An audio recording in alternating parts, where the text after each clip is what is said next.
चलिए, अम्ल का जलीय विलयन विद्युत का संचालन करता है कि अम्ल का जलीय विलयन H+ आयन उत्पन्न करता है, जिसके कारण वो विद्युत का क्या है, सुचालक। इतना बात याद रखना है। क्या क्या याद रखेंगे कि अम्ल का जलीय विलयन H+ आयन देता है, अम्ल का जलीय विलयन H+ आयन देता है, इसीलिए ये विद्युत का क्या है, सुचालक है। ठीक है। अब देखिए यहाँ पे अगला क्वेश्चन है वन उत्पाद पर आधारित दो उद्योग के नाम। यानी वन से जो उद्योग चलता है उसको कहेंगे वन उद्योग। जैसे कृषि से दो उद्योग के नाम, तो देखो चावल उद्योग, आटा उद्योग, नहीं हो जाएगा, ये कृषि से चलता है। इसी तरह से वन उत्पाद के यानी वन से प्राप्त होने वाले पदार्थों से जो दो उद्योग चलता है वो है कागज उद्योग। कागज उद्योग वन के लकड़ियों से बनाया जाता है। और दूसरा है माचिस उद्योग। ठीक है, लकड़ी उद्योग जिससे फर्नीचर बनता है। दूसरा है माचिस उद्योग भी आप कह सकते हैं। माचिस का तिल्ली किससे बनेगा, वन उत्पाद से ही बनेगा। तो क्या होगा, माचिस उद्योग, कागज उद्योग, लकड़ी उद्योग, ये है वन उत्पाद का। या औषधि उद्योग, बहुत सारे औषधि भी क्या होते हैं, वन से ही प्राप्त किए जाते हैं। संचारण क्या है, सोदाहरण समझाएं। जब कोई धातु अपने आसपास अम्ल, नमी आदि के संपर्क में आती है तो उनका चमक धीरे धीरे समाप्त होने लगती है। अतः इस प्रक्रिया को क्या कहते हैं, संचारण। जैसे लोहा को अगर बहुत दिनों तक छोड़ देंगे तो क्या होगा, इनका जो उनमें क्या लगने लगेगा, जंग लगने लगेगा। ठीक है, तो जंग लगने लगेगा यानी लोहा का क्षय होने लगेगा। इसी को कहेंगे संचारण कहेंगे। यानी जब कोई धातु अपने आसपास का नमी ग्रहण कर लेता है या अम्ल आदि के संपर्क में आ जाता है तो उनका जो चमक है वो धीरे धीरे गायब होने लगता है, और इसी को कहेंगे संचारण। जैसे लोहे पर जंग लगना, चांदी पर काली परत बनना, या तांबे पर हरी परत बन जाना। ठीक है, चलिए आगे वाला क्वेश्चन देखिए क्या है। वर्षा जल के संचयन से के लाभ को संक्षिप्त विवरण दे। वर्षा जल के संचयन के लाभ के संक्षिप्त विवरण दीजिए। तो देखिए, वर्षा जल का संचयन करेंगे यानी संग्रहण करेंगे, इकट्ठा करेंगे वर्षा जल को, तो क्या लाभ होगा। तो देखिए, इससे क्या होगा ना, आपका भूमि का जो जल स्तर है वो बढ़ जाएगा।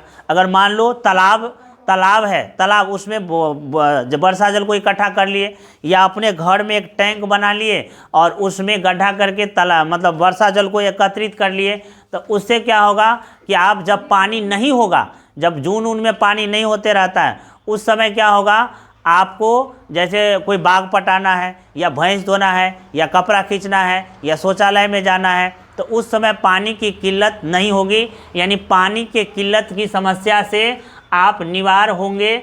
जैसे भूजल स्तर बढ़ जाएगा आपको संचयन करने से। मिट्टी का जो कटाव है वो भी घट जाएगा। मान लो यहाँ पानी यहाँ पे गिरेगा तो पानी बह के आगे जाएगा, पानी गिरेगा तो पानी बह के आगे जाएगा। अब आगे जाएगा तो यहाँ के जो मिट्टी है वो भी काट के आगे लेके चल जाएगा, तो जो मिट्टी का कटाव है वो रुक जाएगा। दूसरा, अगर आप वर्षा जल को आप संग्रहण कर लेते हैं तो क्या होगा कि जो बाढ़ आती है वो समस्या ख़त्म हो जाएगी, उसमें कमी आ जाएगी। यानी बाढ़ का मतलब वर्षा जल का पानी बाढ़ के वो चल जाता है उसमें। ठीक है, तो वो प्राकृतिक आपदा जो है, बाढ़ जैसी प्राकृतिक आपदा से आपको बचाव होगी।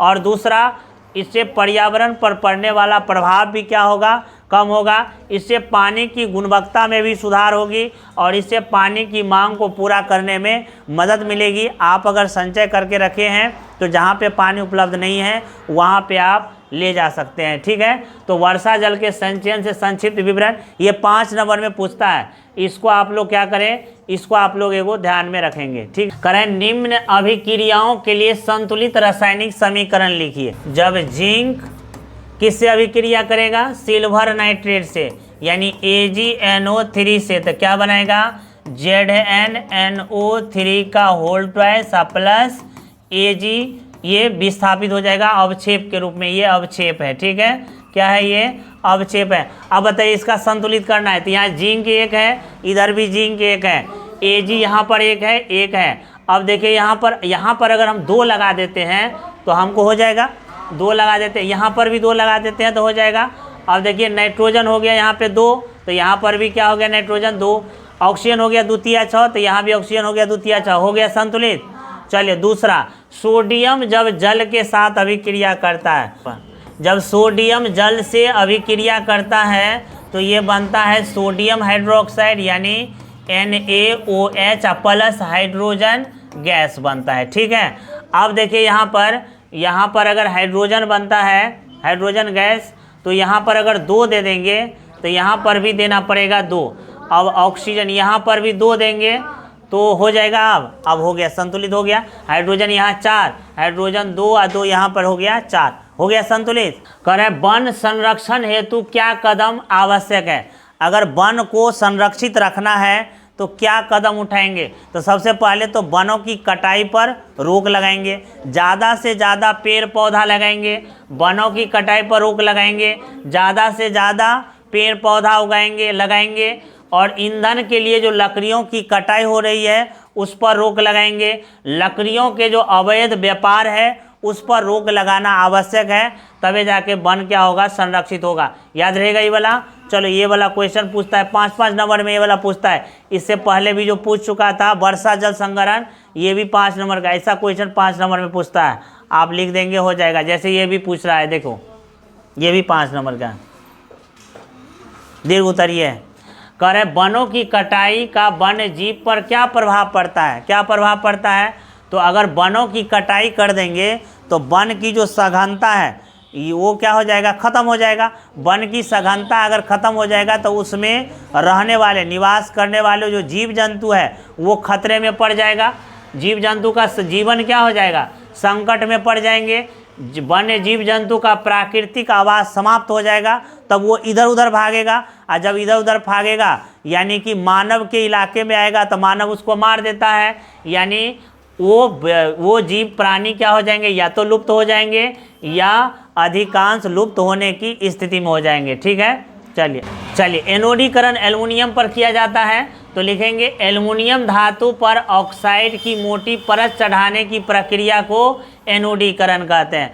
एल्युमिनियम धातु पर ऑक्साइड की मोटी परत चढ़ाने की प्रक्रिया को एनोडीकरण कहते हैं। एनोडीकरण करने से धातु को संरक्षण हेतु सुरक्षित किया जाता है, किससे, एनोडीकरण करके। ठीक है, एनोडीकरण याद रहेगा। एल्युमिनियम धातु पर ऑक्साइड की मोटी परत चढ़ाने की क्रिया को क्या कहते हैं, एनोडीकरण कहते हैं। आगे बताइए, कठोर जल को मृदु करने के लिए किस सोडियम यौगिक का उपयोग किया जाता है। कठोर जल को मृदु करने के लिए, कठोर जल को मृदु करने के लिए सोडियम यौगिक का उपयोग किया जाता है, किसका, सोडियम कार्बोनेट का सूत्र क्या होता है, Na2CO3, Na2CO3 into 10H2O, 10H2O यही होता है ना। चलो इसका उपयोग किया जाता है।